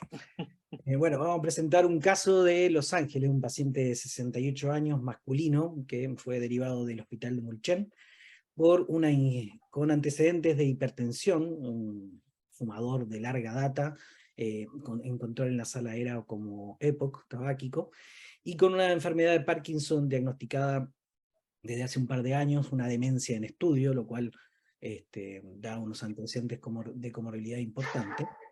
Y hacía 3 meses atrás se había instalado un marcapaso bicameral por un bloqueo AB completo. Al ingreso al hospital de Los Ángeles por una angina que en el electrocardiograma obviamente tenía un pacing ventricular, lo cual no mostraba ninguna alteración importante salvo por el pacing. Una curva de biomarcadores que fue al alza y que llevó un pic de troponina ultrasensible como alrededor de 10.000, y en la unidad de coronaria se realizó una ecoscopía que mostraba una fracción de eyección con disfunción sistólica moderada, y que tenía alteraciones de la motilidad segmentaria en diferentes territorios. En ese momento se solicitó un estudio coronario, lo cual lo realizamos por vía radial derecha en ese momento. Vemos una arteria coronaria derecha que presenta una lesión en el segmento medio, moderada inicialmente, y que en el estudio de la coronaria izquierda, inicialmente en esta proyección oblicua anterior derecha, se observa ya una imagen sospechosa a nivel tronco distal. ¿Ya? En la proyección craneal vemos una lesión severa crítica del segmento distal del tronco coronario izquierdo, una lesión moderada en el segmento medio de la DA, una diagonal con una lesión significativa, pero una diagonal que es relativamente fina. Y el Spider es la imagen más llamativa y más que asusta bastante a un hemodinamista en ese momento. El paciente tenía esa lesión crítica distal del tronco coronario izquierdo, con una clasificación de Medina 1-1, ya que comprometía el ostium tanto de la circunfleja como de la arteria descendente anterior, una circunfleja no muy importante, pero no era una circunfleja como para perder, por lo menos de un diámetro de 2,5 hacia arriba. Entonces, bueno, en ese momento el paciente estaba sin angina, tenía esas alteraciones segmentarias. La verdad que no tenemos mucho un heart team para discutir, pero sí, generalmente en estos casos paramos un poquitito en ese momento, lo discutimos junto a los colegas, y más o menos hicimos un cálculo, no en ese momento, sino el paciente salió de la mesa, lo discutimos, y hicimos nuestros cálculos de un syntax score 1 que mostraba una diferencia a favor de principalmente de la cirugía. Sin embargo, en el score Syntax 2 ya la mortalidad a 4 años y da a favor más de una angioplastía, y en el Syntax Score 2020 ya da una a favor a través de la angioplastía, tanto para una revascularización por vía percutánea. Por ende, aquí entramos en la discusión si vamos a acceder a una angioplastía por vía radial o femoral para el tronco. Bueno, si ustedes ya bien conocen, hay varios estudios íconos de angioplastía del tronco corona izquierda. Hay un subestudio del estudio Excel, en el cual del estudio Excel hubo un 25% de los pacientes que fueron angioplastiados por vía radial, ¿ya? En el cual es lo importante de este subestudio que tanto a los 30 días como a los 3 años no hubo diferencia en cuanto al MACE, o sea, el éxito de los procedimientos de angioplastía del tronco coronario izquierda no protegido por vía radial fue con un éxito bastante alto, que no fue penalizado por utilizar un acceso radial. Otros estudios ya, un metaanálisis en los cuales toman este metaanálisis que se publicó en 2020, en el cual toma alrededor de 12 trials con 17.000 pacientes, en los cuales no mostró diferencia en cuanto al éxito, fue casi todo el éxito tanto de la angioplastía del tronco por vía radial como por vía femoral fue cercano al 98% en ambos grupos. Sin embargo, lo interesante de este metaanálisis, bueno, uno podría discutir las características del metaanálisis, fue básicamente que las complicaciones, como bien saben, por vía femoral fueron más elevadas, las complicaciones vasculares fueron más elevadas en cuanto al sangrado y a las complicaciones vasculares, la mortalidad hospitalaria fue más alta, quizás porque tuvieron más cuadros agudos inicialmente, y sin embargo lo más importante es que el TBR fue similar, pero incluso un poco más a favor del acceso radial. Por ende, tanto el metaanálisis como el subestudio del estudio Excel muestran que ambos trials muestran un éxito bastante elevado para hacer procedimientos de angioplastía del tronco coronario izquierda no protegido. ¿ya? Estos dos trabajos también publicados en la misma editorial, ya con dos escuelas diferentes, la americana y la asiática.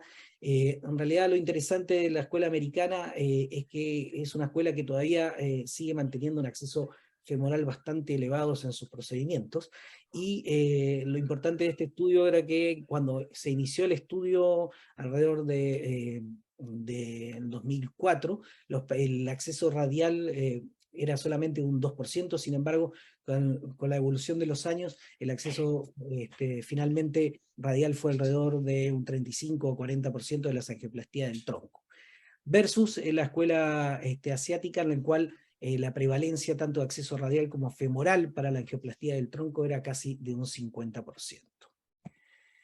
Bueno, yo esto ya lo habló Nicolás, la verdad que están estos tips en la técnica de BAT, que ya lo habló, igual lo mismo, no nos pusimos de acuerdo con Nicolás en cuanto a algunos tips para el acceso radial, así que no lo voy a mencionar, pero sí vamos a seguir mencionando, no sé si quieren parar en este momento y discutir. Aníbal, paremos un poquito ahí para preguntar un poquito y discutir la estrategia. Doctor Pux, usted que está ahí conectado y tiene harta experiencia, ¿cómo abordaría a este paciente, la estrategia? Usaría imágenes intracoronarias, protegería las derramas, me imagino, iría con un stent o stent, estrategia stent provisional. Para que Gracias por contestarme la pregunta. La verdad, bueno, primero que nada, agradecido de la posibilidad de participación, ¿ya? Yo creo que este es un caso que se ve lamentablemente hoy día más frecuente de lo que uno quiere o cree, como bien decía Aníbal, el gran terror cuando uno aparece con esto. Es no creo que no merece discusión que sea un caso que uno haga sin imágenes, ¿ya? Porque claramente aquí hay un Medina 111, como decía Aníbal, hay que trabajar, proteger ambas arterias, la de la circunfleja, y yo primero pasaría y trabajaría viendo, dilatando y preparando qué es lo que voy a hacer. Después de tener las imágenes, ver hasta dónde llega el calcio, no sé si hay alguna imagen, otra imagen a nivel que nos permita ver mejor la circunfleja, cuán grande es, porque ahí me parece semicortada. Trabajaría con un 20-20 a lo mejor, por ahí debe ser. Ahí.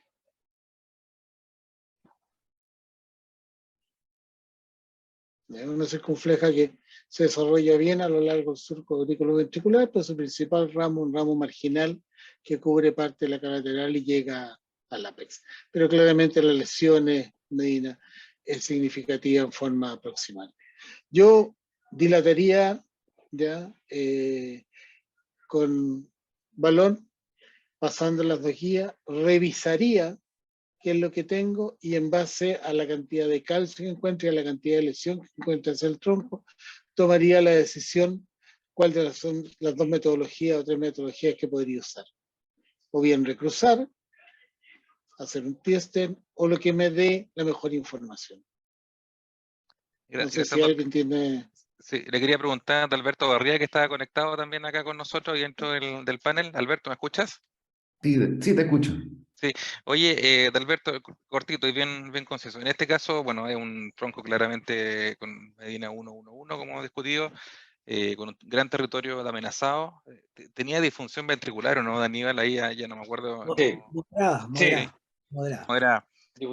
En este caso, Alberto, ¿cómo lo abordarías tú con una estrategia de soporte ventricular? Ya estamos embarcados con la angioplastía, ya ¿la harías con algún tipo de soporte ventricular? Si no, y si sí, ¿cuál? Y lo otro que te quería preguntar, así con las imágenes que nosotros tenemos, inicialmente, ¿cuál sería tu approach? ¿Irías con un stent provisional o directamente con una técnica de 2 stent? Gracias. Soporte, si tuviera disponible, ojalá uno de corto alcance y barato como los que son tipo Impella. Impella creo que es muy caro mucha inversión para todo lo que vamos a hacer con el paciente. sin un soporte de corto alcance percutáneo. De estrategia, un poco lo que se dijo, yo iría probablemente, obviamente, con 2 guías y me da la impresión que la circunfleja tiene enfermedad, una bifurcación 1-1-1, así que iría con estrategia 2 stents. Ya. Claro, solo para de agregar a la discusión, ¿me escuchan o no? ¿Se escucha bien? Sí, se Perfecto. escucha Sí, bien. ya. Bueno, tenemos actualmente disponibles 2 trabajos grandes randomizados sobre troncos verdaderos, ¿no es cierto?, con resultados distintos, que es el DECA-CRASH 5, que mostró, digamos, el resultado favorable a la técnica de 2 stent, y posteriormente sale el EBC Main del año pasado, que muestra que el stent provisional aparentemente es no inferior con la técnica de 2 stent. Aquí claramente, bueno, es un Medina 1-1-1, que estamos todos de acuerdo que pasaríamos las 2 guías y daríamos imágenes. Entonces, yo creo que Daniel anda mostrándonos cómo se solucionó el ¿Cómo lo abordaste? caso y vamos haciendo de algunos paros para ir discutiendo, digamos. Bueno, como le mencionaba, bueno, utilizamos un acceso radial, en realidad ya estudiando un poco las imágenes del estudio coronario, de la angiografía previo al procedimiento, más o menos estábamos planificado qué técnica pensábamos poder hacer en ese momento, así que en realidad mantuvimos el acceso radial, obviamente, un catéter de guía EU35 de Safe French, en ese momento. Aníbal, pero un poquito, Nico, ¿está ahí o no? ¿Me escucha? Sí, te escucho bien. Oye, en Milán, que estuviste ya, ¿estos casos así lo hacían con Impela, un soporte directo, o no? Que ahí tienen más recursos que nosotros, claramente, otra realidad. ¿Cómo lo abordaban? No, Un paciente así con tronco verdadero con difusión ventricular. pero no tiene una difusión ventricular severa tampoco. Es un tronco verdadero, pero parece ser que la angioplastía de tronco es una bifurcación más o menos fácil. Entonces, no, yo creo que uno anda bastante rápido, sabe la estrategia de planificación. Los tiempos de isquemia son cortos. No es que vayamos a pasar un rota o orbital ahí en el tronco. No, yo creo que este hubiera sido así, como dijo Alberto, hubiera sido sin asistencia. Independiente de los recursos, siempre son limitados. Así que también teníamos que seleccionar, a lo mejor hacíamos un Impela a la semana, pero eran pacientes súper seleccionados. Yo creo que este hubiera sido sin asistencia. Bueno, nosotros decidimos sin asistencia, dado que tenía una disfunción sistólica moderada. Bueno, el único sistema de asistencia que tenemos es el balón de contrapulsación aórtica. Y en realidad ya cuando uno piensa en utilizar un acceso femoral con un balón de contrapulsación aórtica, yo creo que también ahí en esa estrategia, si no es tan necesaria, uno pierde en cierta forma el beneficio de uno utilizar un acceso radial más que nada para disminuir un poco las complicaciones vasculares. No sé si se entendió. Bueno, inicialmente, Sí, perfecto. inicialmente intentamos hacer imagen intracoronaria con OFDI, sin embargo, para pasar solamente y tratar de hacer un run adecuado, dadas las lesiones críticas que tenía en el tronco, no fue posible inicialmente partir con una imagen intracoronaria, así que tuvimos que dilatar un poco ambas ramas con un balón de 2.0, y ahí hicimos las imágenes intracoronarias en las cuales más que nada vimos que obviamente tenía la lesión crítica a nivel de la bifurcación verdadera, en la cual ya si bien habíamos dilatado, había elementos de accidente de placa con un poco de trombo, una descendente anterior que no era muy cálcica, y una extensión de la lesión en la circunfleja que era prácticamente cercano a los 10 milímetros, o sea, estaba enferma, por lo menos tenía placa y tenía lesión hasta cercano a los 10-12 milímetros desde su ostión en adelante. Y bueno, en ese momento decidimos hacer una técnica de DECA-CRASH. En realidad no... Aníbal, ¿Sí? Aníbal, pero un poquito, que Alberto tiene levantada la mano, no sé, ¿quiere hacer una pregunta ahora, Alberto? No, solo una acotación que los troncos que más se complican son los que vienen complicados, valga la redundancia, es decir, los pacientes que vienen en shock cardiogénico, los pacientes que vienen en malas condiciones generales, versus los troncos que vienen pacientes como muy difíciles que sean desde el punto de vista de angioplastía, independiente de la complejidad, parece que lo que más se complican son los pacientes que ya vienen mal. Eso está en los metaanálisis de tronco y está más o menos, parece publicado, así que es el punto de vista para el soporte. Lo otro, Aníbal, bueno, lo que tú comentaste, que la longitud de la enfermedad de la circunfleja es bastante, son 10 milímetros. Y bueno, como dije, también estos dos trabajos que fueron dispares, ¿no es cierto? Pero el IBIS-MAIN, la longitud del ramo secundario era solo 6 milímetros en comparación con el DECACRET 5. Así que probablemente cuando hay una longitud del ramo secundario, en este caso la circunfleja tocolateral, que es mayor de 5 milímetros, la recomendación es, y un ramo que es importante para el paciente, la recomendación es ir con 2 stents. Así que, súper.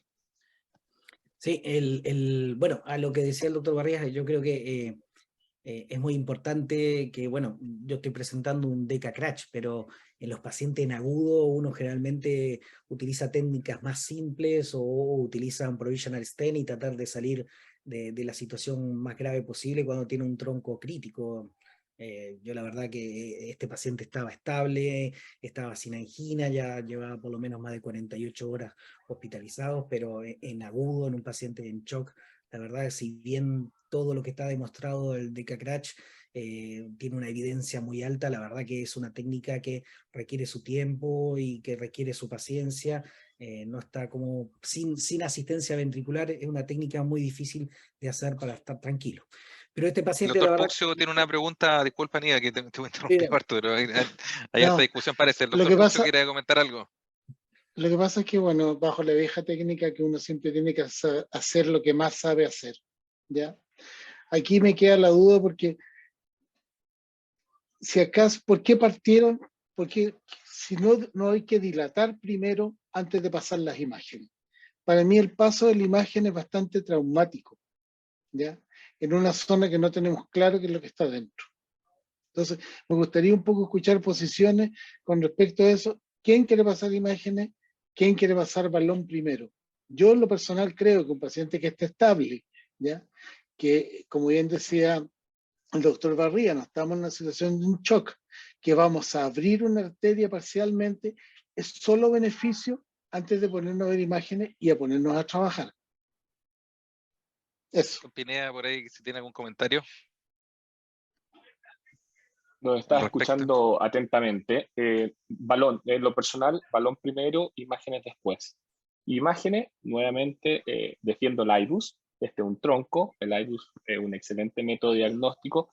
Creo que las imágenes que obtuvo Aníbal acá con OFDI o CTO, o OCT, perdón, en un tronco están muy buenas porque cuesta algunas veces mirar el tronco bien con esta tecnología. Hay un comentario con respecto a los DK-CRACH y a la provisional stenting, y es las trombosis posteriores. Y graciosamente, los estudios han mostrado que hay mayor trombosis en pacientes sometidos a provisional versus DK-CRACH, que fue lo que se ha ido desprendiendo después de los análisis posteriores de los trabajos. Y como dijo Aníbal, sí, efectivamente, si uno va a hacer un DK-CRACH, uno tiene que ser muy paciente, ir paso a paso, porque es una técnica que requiere no el pim pam pum, sino que, lo mismo como dijo Pablo con su CPO, planificación y realizarla paso a paso. Y en lo personal me gusta mucho, así que yo creo que DK-CRACH hubiera sido mi elección. Y sobre todo porque el compromiso es muy prolongado. Ese compromiso proximal de la circunfleja es muy, muy prolongado y tú tienes que probablemente proteger con un stent para tener mejor futuro en esa bifurcación. Gracias. Sigamos, Aníbal, por favor. Ya, entonces, bueno, luego de dilatar, hacer la imagen intracoronaria, bueno, avanzamos un stent a favor de Terumo Ultimaster de 2,5 por 15 hacia la circunfleja, estamos promocionando quien auspicia la charla, y al mismo tiempo un balón de 3.0 a nivel del tronco de la descendente anterior, liberamos el stent a nivel de la circunfleja mínimamente posicionado hacia el tronco. Posteriormente fue crachado con el balón que teníamos en el tronco descendente anterior. En ese momento hicimos imagen intracoronaria. Quizás sea bueno discutirlo en este momento quién controla. Fernando Pineda está levantando la mano. Así que... A ver, Fernando. Solamente para la discusión, ¿hiciste un CRACH, un mini CRACH o un entre comillas, nanocrash. No sé si alguien cree en el nanocrash, en lo personal no, pero lo dejo ahí a la discusión de los panelistas, por favor. Martín sí cree. Sí, nosotros, ¿Sí? yo creo que creer o no creer, Bien, pero Martín. tenemos un par de intentos de hacer nanocrash y de hecho lo hemos discutido en algunas oportunidades con Lucho Pérez cómo hacerlo. Sí. Nosotros igual tenemos unos casitos. Sí, sí. Bueno, siempre es difícil, digamos, ser específico de cuántos milímetros va a quedar protruido Se supone que el es uno. stent. Sí, Hasta 2 milímetros, ¿en el cuál? ¿En el Deca o en el...? en el No, nano. no, en el nano. En el nano. En el nano teóricamente es nano. uno. Uno. Ya está bien. Eh, Era porque tiene... Está bien. Sigamos. En honor al tiempo, si no se nos va a desconectar la gente. Bueno, la imagen de hacer tomografía de coherencia óptica, o sea, OSDI, perdón, en este caso más que nada da la ventaja de uno poder hacer una reconstrucción 3D. La verdad que la foto de arriba no quedó muy buena, la foto de abajo quedó un poco mejor, para ver dónde uno pasa la celda después cuando recruza y poder hacer el primer kissing, ¿ya? Posteriormente, después de realizado el primer kissing, avanzamos a favor de la empresa quien auspicia otro stent Ultimaster, que en este caso fue un 3x18 desde el tronco a la descendente anterior. Hicimos el primer pot con un balón de 4,5. Posteriormente hicimos control nuevamente con OSDI, hicimos la reconstrucción 3D para ver en qué celda estábamos posicionados a nivel del recruce. Hicimos el segundo kissing. Posteriormente hicimos el pot final. El repot, ¿ya? El fin del pot final, y ahí tuvimos nuestro resultado, en el cual angiográficamente se ve bastante bien el resultado angiográfico. Vemos que no hay compromiso, por lo menos de los flujos a nivel coronario, el paciente lo toleró bastante bien, y dentro de las imágenes intracoronarias finales con OSDI obtuvimos unos muy buenos resultados en cuanto al área. El área del tronco a nivel más proximal fue un área casi de 3,2, a nivel de la bifurcación fue de 10,2, a nivel de la descendente anterior fue de 7,9, y a nivel de la circunfleja fue prácticamente de 6 y algo a nivel del área final. Eso. Excelente. Excelente caso, Aníbal. ¿Estáis listos? O sea, en realidad tenía otro caso, pero no, creo que no dejémoslo vale ahí. No, yo creo Arregla el que... tiempo. en el cual Dejémoslo ahí. Oye, ¿puedo comentar una cosa, Martín? Sí. Sí, bueno, primero que todo felicitar a Aníbal. Yo creo que este es el concepto hoy en día. O sea, primero que todo, independiente del riesgo de que este paciente consideraste que era un paciente de alto riesgo, las condiciones, lo que sea, una angioplastía de tronco no es sinónimo hoy en día de una cirugía de reconstrucción coronaria, ¿cierto? Pero cuando queremos competir con una mamaria, esta es la angioplastía que se debe hacer, es decir, una angioplastía óptima guiada por imágenes. Y como lo dijeron, planificada, como muy bien lo hiciste. Así que nada, creo que este es un tremendo mensaje que estamos dando, digamos, una angioplastía ideal. Me sumo a las felicitaciones, Daniel, tremendo caso, bien resuelto, Aníbal, y con imágenes, por supuesto, como manda, y el resultado óptimo. Recordemos que las áreas finales, está la típica regla del 5, 6, 7, 8, ¿no es cierto? El final, sí, y después del estudio de Excel se mostró que con un área, digamos, en tronco distal sobre 10, andaban muy bien, los MACE eran más bajos, ya, y tú los tuviste ahí. No solo comentar nomás, hay una pregunta del público que tú la dijiste en realidad cuando presentaste el caso, pero dice, ¿por qué no considerar en este paciente una revascularización, una mamaria interna a la DA y un puente a la marginal sin bomba? Y tú ahí mostraste, no sé si le quieres responder a Aníbal, porque tú mostraste bien ahí el sintax y el análisis que ustedes hicieron en su grupo. Sí. No, y además las comorbilidades no eran menores, o sea, un paciente fumador de larga data, encontró en la sala aérea por época. En realidad no hicimos una interconsulta formal al broncopulmonar y determinar un poco la espirometría si el paciente era candidato a una esternotomía, o aunque fuera una paciente con bomba o sin bomba. Pero en realidad también otra comorbilidad importante que jugaba bastante en contra de todo era la presencia de una demencia, lo cual podía complicar un paciente posoperatorio, con sedación, etc. Y que la verdad, No, uno hace en el análisis estadístico con el Simplex Score 1, 2 y el 2020 no había diferencias en cuanto a los scores. no, y lo que decía, de agarrarme las palabras de Luis, de Lucho, que en el fondo una enfermedad de tronco no es sinónimo de cirugía actualmente, tenemos Exacto. muy buenos resultados, y la angioplastía en el fondo tiene que ser perfecta como fue este caso, y con imágenes, por supuesto, para optimizar los resultados. Recordemos que teníamos el Excel que mostró que anda igual que la cirugía, y el Nobel mostró el resultado discordante, y todavía están peleando ahí cuál es mejor y cuál no. Martín, ¿Sí? Oye, solo un breve comentario. No, Felipe, bueno, citar obviamente a Aníbal, hacer un DK Crash con un Safe French a veces puede ser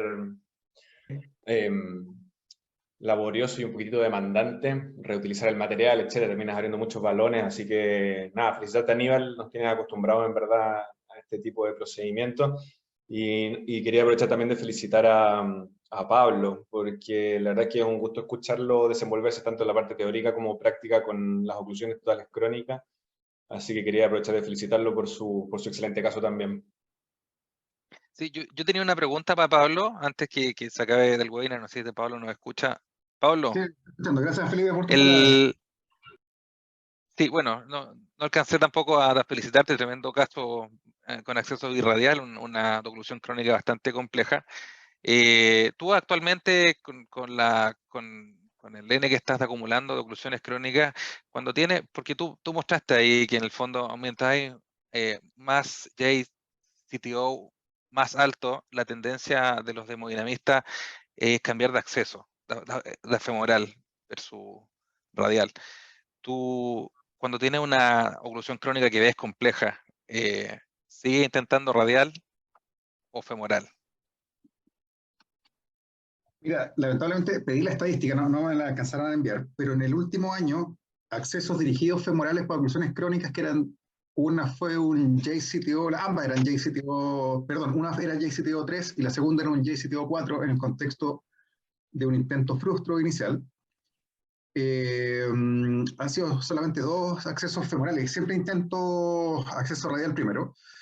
Bueno, y si no me va bien, si no me va bien inicialmente, hago el bailout rápido a femoral, ¿ya? Y eso también es una cosa que me ha dado el tiempo que llevo haciendo estas cosas de oclusiones crónicas, que al principio me quedaba atascado mucho rato en la estrategia, o me demoraba mucho hacer el cambio de acceso. Ahora uno ya, después de un rato haciendo oclusiones crónicas, llega a saber si va a tener facilidad para cruzar o no, y qué tan dificultoso me va a hacer cambiarme a acceso femoral o no. Pero en general, con accesos radiales voy súper bien. De hecho, el último acceso femoral que tuvimos fue un paciente, una restenosis oclusiva de una DA, un stent que se implantó hace como 13 años, y finalmente lo hicimos con Neisser.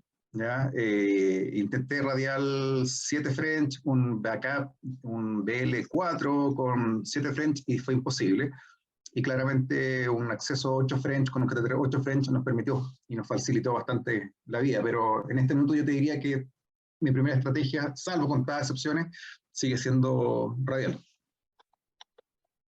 Perfecto. Aníbal tiene una pregunta. No, más que Panel. pregunta, era comentario a Felipe, y es cierto, yo en ese momento hice el DK Crash con un Safe French, pero yo desde hace un tiempo y contando con el Slender a nivel de laboratorio, en realidad toda angioplastía, aunque uno vaya con una técnica que perfectamente la puede hacer con Safe French, el 7 French, sobre todo cuando son troncos muy grandes, circunflejas muy grandes, que uno va con balones más grandes, que se dificulta mucho la utilización de un catéter guía 6 French. No, yo creo que hoy en día casi todos los troncos, desde hace un tiempo, no es que haga tronco todos los días, pero cuando nos toca un tronco, yo trato de hacerlo con un 7 French siempre y por vía de acceso radial. Muy bien, Aníbal. Perdón, Lucho, tomando un poco las palabras de Aníbal, a acordarse que si uno no tiene el Slender, puede hacer el cambio de un radial 6 French a un femoral, teniendo la IAJ avanzada, hacer el cambio a 7 French. Sí, claro, a la antigua. A la antigua. Sí. Oye, yo me quiero sumar las felicitaciones, Pablo, a ti también. Creo que en honor al tiempo no pudiéramos seguir. Creo que tu caso ameritaba estar mucho más rato. Así que solamente por ahora felicitarte. Quiero felicitar también, sin duda, a Aníbal y a Guillermo, los 3 casos excepcionales, realmente creo que es un orgullo como que nuestro departamento tenga este tipo este nivel de intervencionismo, ¿de acuerdo? Y como ustedes pueden ver, en distintos lugares de nuestro país. Así que felicitaciones. Nada, quiero dar por terminado este webinar. Gracias a Martín, gracias a los panelistas, a Fernando, a Felipe, a José Miguel Pux, Alberto Barría, por el tiempo. Y bueno, finalmente los esperamos en La Serena, que a poco tiempo tenemos unas tremendas jornadas organizadas para todos. La jornada la hacemos todos. Vamos a tener un par de casos en vivo, así es que nada, nos vemos en La Serena si Dios quiere. ¿Ya? Y que tenga buena noche. Muchas gracias. Muchas gracias a todos. Chao. Buenas noches. Gracias, buenas noches. Nos vemos. Chao, Buenas chao. noches. Gracias.